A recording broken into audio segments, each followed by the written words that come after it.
క్రీస్తునందు నా సాటి దేవుని కుటుంబ ప్రజలైన మీ అందరికీ, అలాగే దిద్దుబాటే సిద్ధపాటు అనే ఈ దేవుని ఆలోచన సభలో చేరి టీవీ ద్వారా వాక్యం వింటున్నటువంటి మీ అందరికీ ప్రభువు పేరట సమాధానం దైవదీవెనలు కలుగునుగాక. నేరుగా సందేశంలోనికి వెళ్దాం. మత్తయి సువార్త 23వ అధ్యాయం 8వ వచనం చదువుకుందాం. మీరైతే బోధకులను పిలువబడవద్దు, ఒక్కడే మీ బోధకుడు, మీరందరూ సహోదరులు. ఈరోజు క్రైస్తవ ప్రపంచంలో కొన్ని వందల సంవత్సరాలుగా పెనవేసుకొని ఉన్నటువంటి బోధలలో ఒక బోధ, మనమెవరము బోధకులము కాదు, మనమెవరము యాజకులం కాదు, మనం అందరం బ్రదర్స్, సహోదరులు అనే బోధ కొన్ని వందల సంవత్సరాలుగా చలామణిలో ఉంది. వారు దానికోసం చూపించవలసిన వచనాలు స్పష్టంగా చూపిస్తూనే ఉంటారు. అందుకని సందిగ్ధ ప్రణాళిక అనే సందేశంలో మొదటి భాగాన్ని మనం విన్నాం. ఆ ప్రకారంగానే సందిగ్ధ ప్రణాళికలో రెండవ భాగం ఇది. సందిగ్ధ ప్రణాళికలో మొదట నేను మీతో చెప్పిన విషయాన్ని ఒకసారి నన్ను జ్ఞాపకం చేయనివ్వండి. దేవుడు పరిశుద్ధ బైబిల్ గ్రంథములో వాక్యాన్ని ఎలా రాయించాడు అంటే, ఒక అల్ప విశ్వాసికి కూడా ఉపయోగపడేటట్లు కొన్ని రాయించాడు. దేవుడే రాయించాడు. ఒకడు తన వాదనను తప్పుగా నిరూపించుకోవడానికి కూడా వచనాలు సహాయపడుతున్నాయి. ఎందుకు అలా సహాయపడుతున్నాయి అంటే, ఫిల్టరేషన్ కోసం. గొర్రెలు వేరవ్వాలి, మేకలు వేరవ్వాలి. దేవుడు బహుముఖత కలిగినటువంటి వచనాలను బైబిల్లో రాయించాడు.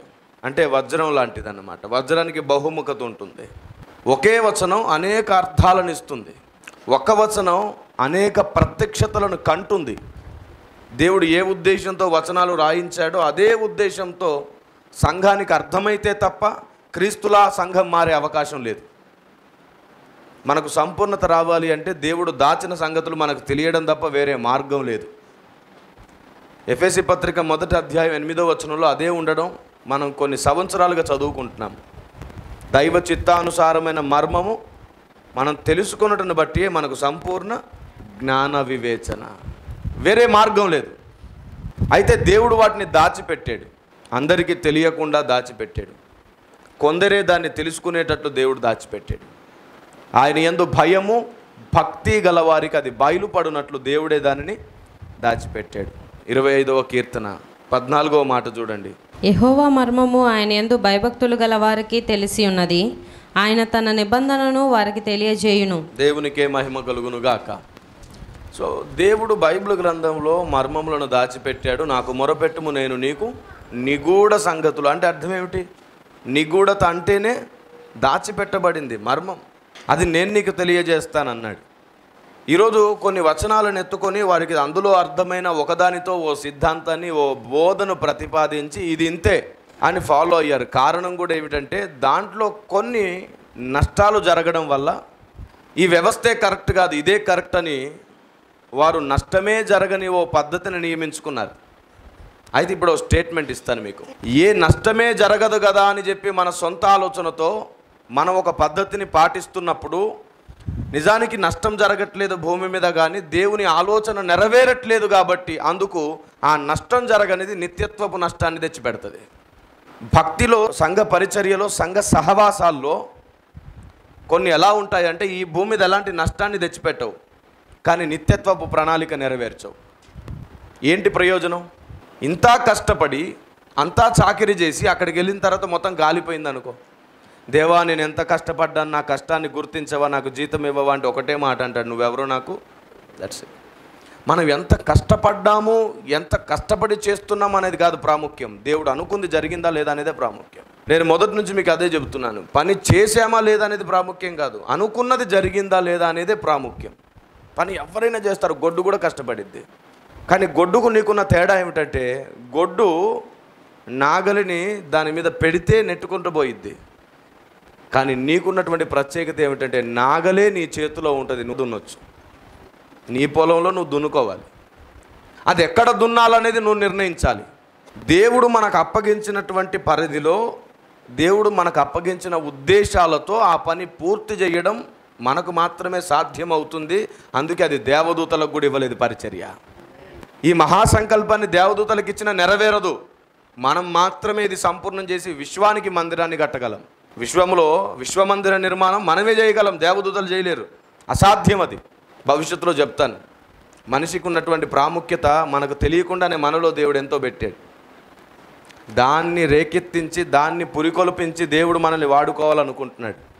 ఎలా ఉంటుంది అంటే, తప్పేం జరగట్లేదు కదా, బాగానే ఉంది కదా, నష్టమేమీ లేదు కదా అని అనుకుంటాం. కానీ దేవుడు అనుకుంది జరుగుతుందా లేదా అనే పాయింట్కి రాము. నష్టం జరగకపోతే దేవుడు అనుకున్నదే అనేది ఇంకొక ఆలోచన, తప్పు. నష్టం జరగనిది ఏదైనా దేవుడు అనుకున్నదే కాదు. కొన్నిసార్లు నువ్వు అనుకున్న దాంట్లో నష్టం తెచ్చి పెడితే ఇది దైవ చిత్తం కాదని నువ్వు గుర్తుపడతావని వాడు సైలెన్స్ అవుతాడు. ఈ సీక్రెట్స్ అన్ని గుర్తుపట్టాలి. అందుకే మనం సాతాని తంత్రములను ఎరగని వారము కావు. దేవుడు ఒక నాయకుడిని ముందెందుకు పెడతాడంటే ఆయన ఆలోచన నెరవేర్చడం కోసం. ఆ నాయకుడు అందరికంటే గొప్పడని కాదు, అందరిలో ఒకటిగా దేవుడు నిలబెడతాడు. ఎందుకంటే ఒకరిని వెంబడించక తప్పదు కాబట్టి. 10 మంది నాయకులు ఉన్నారనుకోండి, ఒక చోట పని ఏది జరగదు. ఒకడు ఒకవైపు ఆలోచనిస్తాడు ఒకే దాని గురించి, ఇంకొకడు ఇంకోవైపు ఆలోచనిస్తాడు. అదే ఒకడున్నాడు అనుకోండి, అందరు కలిసి ఒకటే పని చేసి వెంటనే ముగించేస్తాం. అందుకే తరానికి ఒక్కనే దేవుడు ఎన్నుకోవడం ప్రారంభించాడు. తరానికి ఒక్కడు మొత్తం తరమంతటిని ప్రభావితం చేసి ఒకవైపు నడపడానికి. ఎందుకంటే తండ్రుల హృదయమును పిల్లల తట్టును, పిల్లల హృదయమును తండ్రుల తట్టును తిప్పుట దైవ సంకల్పం కనుక ప్రతి తరంలో ఒకరిని లేవనెత్తుకొని బూరగా ఊదడం ప్రారంభించాడు దేవుడు. కాబట్టి నష్టమే లేదు, క్రమంగానే ఉంది, పద్ధతిగానే ఉంది, ఇబ్బంది ఏమీ లేదు. అనుకున్న ప్రతిదీ దైవ చిత్తం కాదు అని గుర్తెరగండి. కొన్నిసార్లు సాతాను కూడా వాడొకవేళ నష్టాన్ని తెచ్చిపెడితే నువ్వు ఈ దైవ చిత్తం కాదని గుర్తుపడతావనే మౌనంగా ఉంటాడు. మరలా రిపీట్ చేస్తున్నాను నేను ఈ విషయాన్ని. వాడు అదే అనుకుంటాడు, బాబోయ్ ఇప్పుడు కానీ నేను ముడితే వీళ్ళు ఖచ్చితంగా నిర్ణయం మార్చుకుంటారు, మార్చుకోకూడదు, వీళ్ళు ఈ తప్పుడు బోధలోనే ఉండాలంటే నేను వారిని ముట్టకుండుట మంచిదని వాడికి కూడా బాగా తెలుసు. వాడు ఎందుకు సత్యబోధకు శత్రువు అనుకున్నారు? ఒకవేళ సత్యబోధ సంఘాల్లో స్థాపితమైతే సంఘమే వాడిని తుత్తునియలు చేసి చితకదొక్కుతుందని బైబిల్ చెప్తుంది. శీఘ్రముగా సాతానును దేవుడు మన కాళ్ళ క్రింద చితకదొక్కిస్తాడంట. ఎలా దొక్కుతావు? నేను చాలా రోజుల క్రితం చెప్పాను, వాడిని తొక్కడం ఆషామాషి విషయం కాదు. పర్సనల్గా నీవు నేను ఎవరిని తొక్కలేం.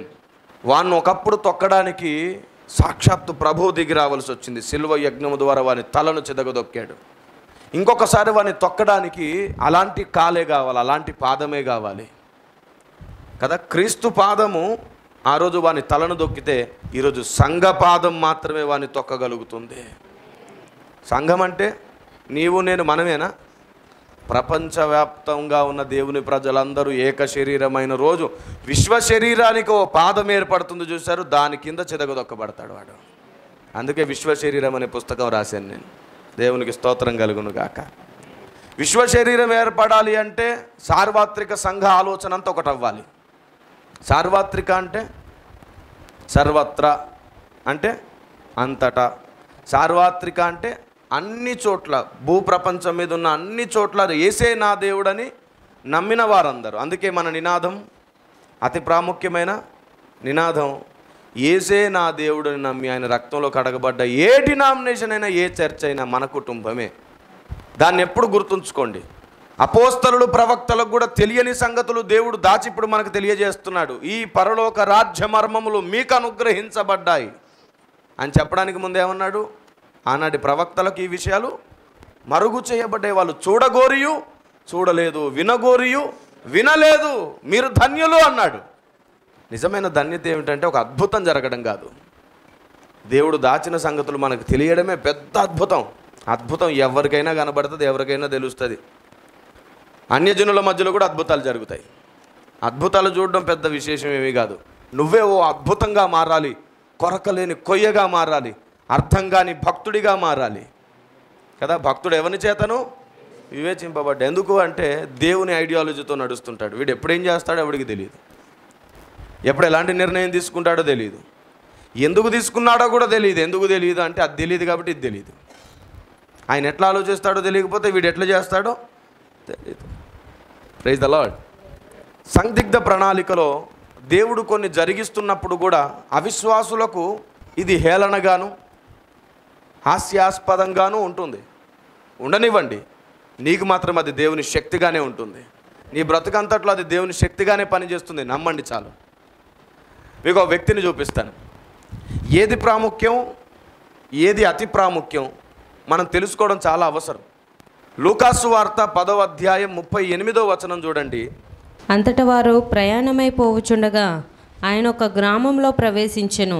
మార్తా అను ఒక స్త్రీ ఆయనను తన ఇంట చేర్చుకొనెను. చాలామంది మార్తా మరియలను గురించి మాట్లాడుతున్నప్పుడు కొంత పొరపాటు ప్రసంగాలు చేశారు. కొందరు పొరపాటుగా వ్యాఖ్యానించుకున్నారు, కొందరు పొరపాటుగా నమ్మారు. గృహకూటాల్లో, సంఘకూటాల్లో, బహిరంగ సభల్లో కూడా చాలాసార్లు మార్తా మరియలను గురించి మాట్లాడుతున్నప్పుడు మార్తను కొంత చులకనగా కదా మాట్లాడారు. ఎందుకు? ఆమె పని ఎక్కువ పెట్టుకుంది, మరి ఏమో యేసుప్రభు కాళ్ళ దగ్గర కూర్చొని బోధను వినింది. చాలాసార్లు అది జరిగింది. అయితే పరిశుద్ధాత్మ దేవుడు భూమి మీదకి పంపిన ఆలోచన విధానం ఏమిటంటే, సరిగ్గా మీరు గమనిస్తే మరియా యేసుప్రభు పాదాల దగ్గర కూర్చోవడానికి కారణమే మార్త కానీ యేసుప్రభు ఆ గ్రామంలోనికి వచ్చినప్పుడు ఆయన దగ్గరికి వెళ్ళి అయ్యా మా ఇంటికి రండి అని చేర్చుకోకపోతే ఈ మరియకు ఆ అవకాశమే దొరికేది కాదు. మరి మరియ వెళ్ళి పిలవలేదే, ఇప్పుడు ఎవరు మంచి పని చేసినట్టు? మళ్ళీ మార్త వైపు మొగ్గుతాం అందరం. మరియ వెళ్ళి పిలవలేదు, అంత ఇంట్రెస్ట్ లేదు ఆవిడికి. అప్పుడు భయం, సిగ్గు, బిడియం. కానీ మార్త మాత్రం వెళ్ళింది, దర్జాగా వెళ్ళి అయ్యా మా ఇంటికి రండి అని. ఆయన ఇంటికి వస్తున్నాడని తెలిసి విస్తారమైన పని పెట్టుకుందంట. ఆ కింద అంటాడు ప్రభువు 39-40 వచనాలు. ఆమెకు మరియా అనే సహోదరి ఉండెను.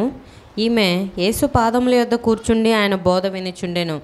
మార్త విస్తారమైన పని పెట్టుకొనుట చేత తొందరపడి ఆయన యొద్దకు వచ్చి, ప్రభువా, నేను ఒంటరిగా పని చేయుటకు నా సహోదరి నన్ను విడిచిపెట్టినందున నీకు చింతలేదా? నాకు సహాయము చేయమని ఆమెతో చెప్పమనెను. ఇప్పుడు ఎలా ఉందో తెలుసా? ఇది చదువుతుంటే మరియే ఆయన దగ్గరికి వెళ్ళి కూర్చొని వాక్యం వింటున్నట్టు, మార్తేమో ఈ సహోదరుని వెతుక్కుంటూ వచ్చేసినట్టు. ఏమయ్యా నీ దగ్గరే కూర్చుండబెట్టుకున్నావా నువ్వు మా చెల్లిని? నేను ఇంత కష్టపడుతుంటే మా ఇంట్లో పంపించొకసారి, మళ్ళీ పంపిస్తాలే అని ఆవిడేదో అంటున్నట్టు, అసహనాన్ని వ్యక్తపరుస్తున్నట్లు అలా చిత్రీకరించేశారు ఈ సిచ్యువేషన్ మొత్తాన్ని. కానీ ఆ పై వచనం మనం 38 చదివినప్పుడు ఏమర్థమైంది? అది ఎక్కడో జరగట్లేదు, వారి ఇంట్లోనే జరుగుతుంది. ఆయన వచ్చినందుకే ఈవిడ విస్తారమైన పని పెట్టుకుంది. అయ్యా నేను కూడా వచ్చి వాక్యం వింటాను, నాకు కొంచెం సహాయం చేయమని మొదట ఆమెను చెప్పు. ఆమె ఒక్కతే వింటే ఎలాగా? నీకు చింత లేదా నా గురించి? నేను కూడా వినాలిగా నువ్వు చెప్పేది. మార్త ఐడియా ఏమిటంటే, మార్త ఆలోచన ఏమిటంటే, నాకు వాక్యం కావాలి. సరే, ఇప్పుడు ఏం పని పెట్టుకొని ఉంటుంది? ఏం పని పెట్టుకొని ఉంటుందో మీరు చెప్పండి. యేసుప్రభుని పిలిచిన ఆవిడ యేసుప్రభు బోధ వినదా? యేసుప్రభుని ఇంటికి పిలిచినందుకు మార్త ఏం చేసిందంటే చుట్టూ ఉన్న వారికి చెప్పింది, మా ఇంటికి రండి, ఇంకొద్దిసేపట్లో ప్రార్థన స్టార్ట్ చేస్తాం. మరి వచ్చిన వాళ్ళకు బువ్వ పెట్టాలంటే చేయాలిగా. భోజనం చేసేవాళ్ళు లేరు అనుకోండి, మొత్తం ప్రసంగం అయిపోయిన తర్వాత ఎట్లుంటుంది పరిస్థితి? మార్త ఏం చేస్తుందంటే ఆ సభకు కావలసిన ఏర్పాట్లు చేస్తుంది. ఆవిడేదో సొంత పని ఏం పెట్టుకోలే. యేసుప్రభు నా ఇంటికి వచ్చాడు, అందరినీ పిలుచుకుంటాను. ఇప్పుడు ఆమె చెప్పేది ఏంటంటే, ఆయన ఇంకా వాక్యం చెప్పడం ప్రారంభించలేదు, నువ్వు వెళ్ళి కూర్చున్నందుకు నీతో మాట్లాడుతున్నాడు, అందరం కలిసి కూర్చొని వాక్యం వినొచ్చు కదా, ముందొచ్చి పని చేయి.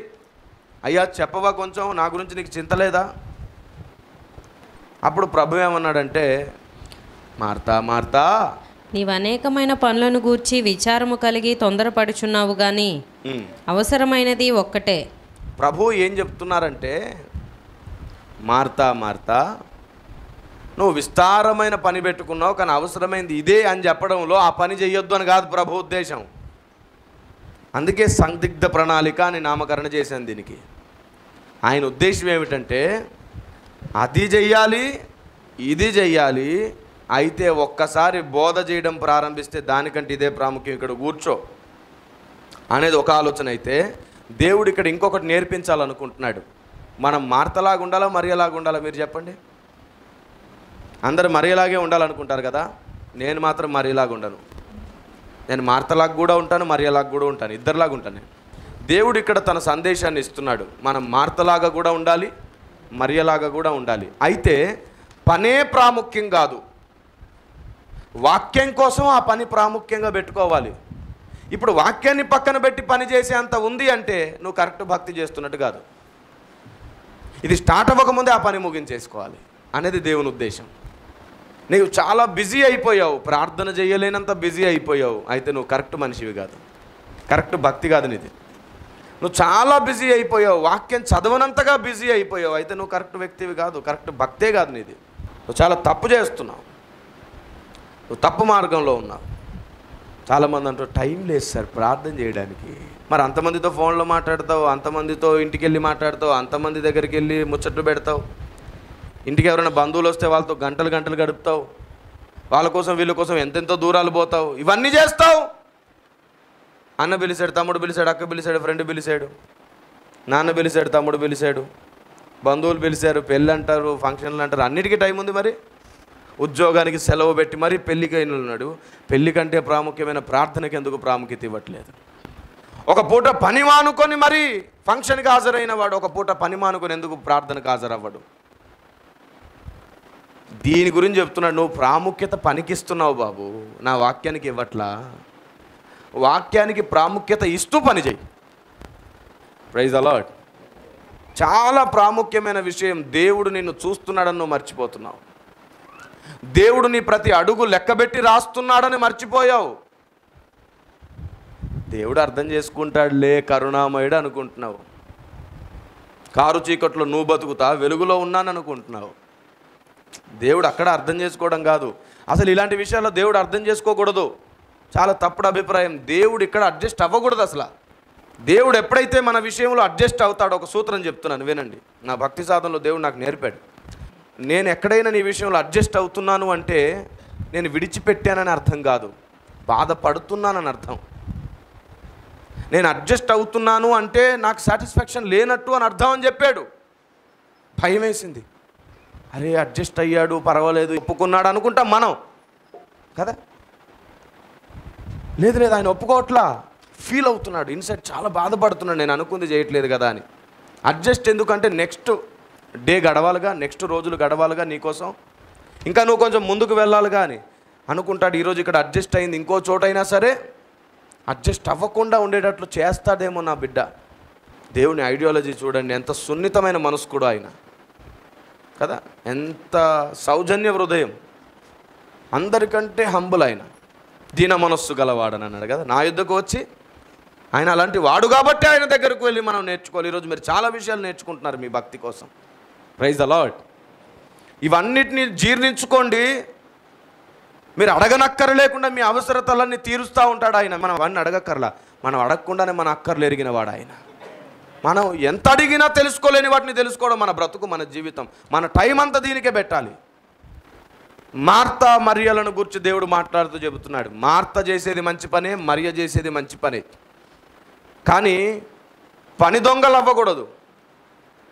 ఈ వాక్యం కోసమే పనంతా చెయ్యాలి, ఈ వాక్యం వినాలి. Praise the Lord. కాబట్టి మనం పని దొంగలమైన లెక్క రాసుకుంటాడు. సోమరులు పరలోక రాజ్యమునకు వారసులు కానేరరు అంటాడు. పని చెయ్యాలి, వాక్యం వచ్చినప్పుడు ఆ పని పక్కన పెట్టాలి. Praise the lord. సందిగ్ధంలో పడవేస్తాడు సాతాను మనల్ని. దేవుడు అందులో ప్రణాళిక పెట్టాడు, దాన్ని గుర్తెరగండి. సందిగ్ధ ప్రణాళిక అందుకే మీకు బోధించబడుతుంది. ఈ భూమి మీద మనం చెయ్యలేనిది ఏది ఉండదు, ఒక ఆలోచన కలిగితే చాలు. అందుకే బైబిల్ ఏం చెప్తుందంటే ఆలోచన చెప్పువారు అనేకులుండుట మంచిది.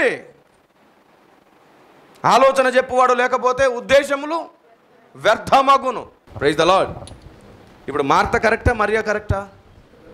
ఇద్దరూ కరెక్టే. మరి ఎందుకని దేవుడు ఆ మాట అన్నాడంటే మనం కరెక్ట్ కాదు కాబట్టి, ఆ రెండు లక్షణాలు మనలో పెట్టాలి కాబట్టి, రెండు లక్షణాలను మార్తగా ఒక లక్షణంగాను మరియగా ఒక లక్షణంగాను పెట్టి ఈ రెండు మనలో ఉండేటట్లు పెడుతున్నాడు. కానీ మనం వాళ్ళకు జడ్జిమెంట్ ఇచ్చేటట్టు కాదు, మనల్ని మనం తీర్పు తీర్చడానికి భక్తుల జీవితాన్ని దేవుడు ఉదాంతములుగాను మనకు మాదిరిగాను పెట్టాడు. Praise the lord.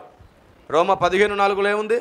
జరిగినవి మనకు బోధ కలుగు నిమిత్తం రాయబడ్డాయి, మనం వాళ్ళకు తీర్పు తీర్చడానికి కాదు.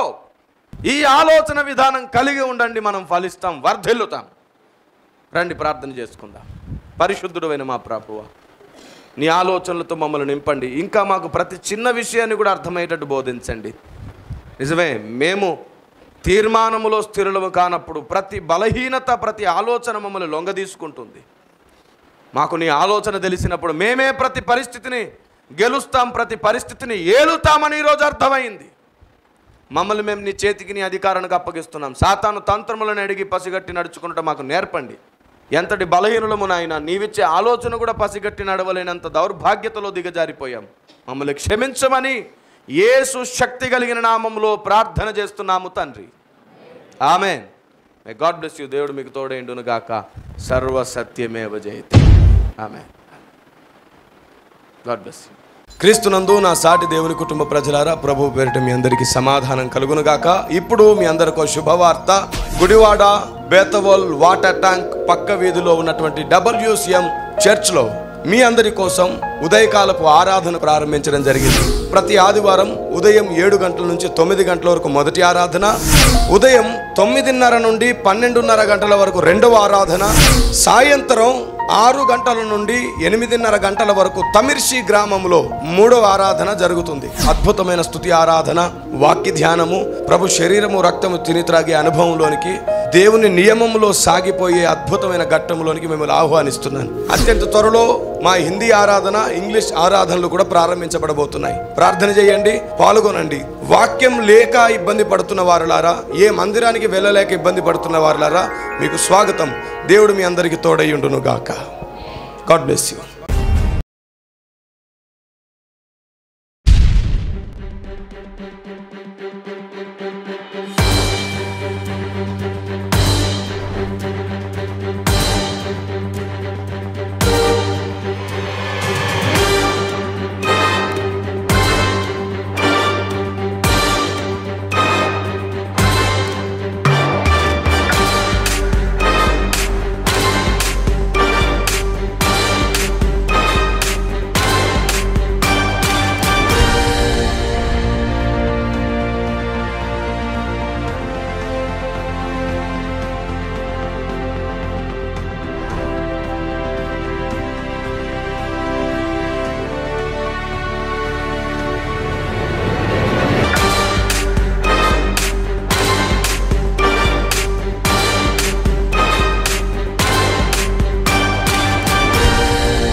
చీకటిలో క్రైస్తవం సత్యానికి తల వంచని వేషమే మోసము. మార్చుకోని గుణం, చంపుకోని అహం, దుర్దినం రాకముందే మేలుకో తక్షణం. వేడుకో క్రీస్తుని.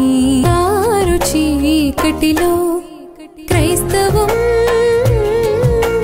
సత్యానికి తల వంచని వేషమే మోసము.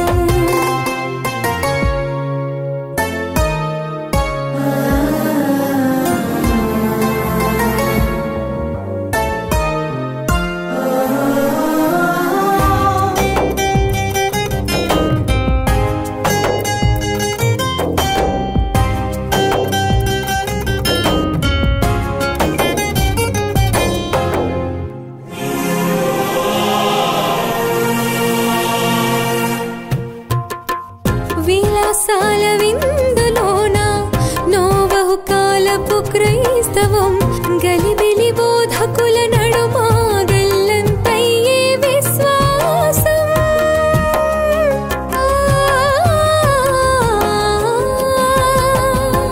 సంఘమన్న పేరుతో మినిస్ట్రీల మత్తులో బబులోను బాటలో వ్యాపారపు విపత్తులో కారు చీకటిలో క్రైస్తవం సత్యానికి తలవచ్చని వేషమే మోసము.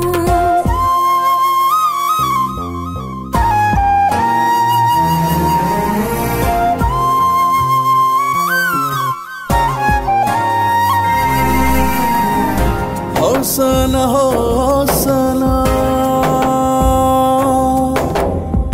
హోసనా హోసనా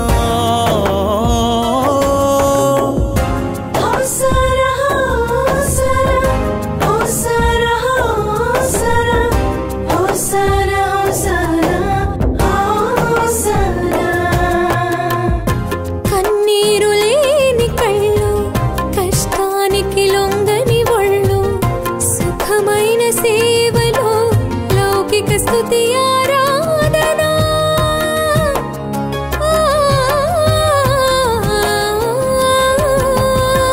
క్రీస్తు లేని సంఘాలు, క్రైస్తవ మత పునాదులు, కాలమెళ్ళిపోతున్నా కళ్ళు తెరవని కళేబరాలు, కళ్ళు తెరవని కళేబరాలు, కారు చీకటిలో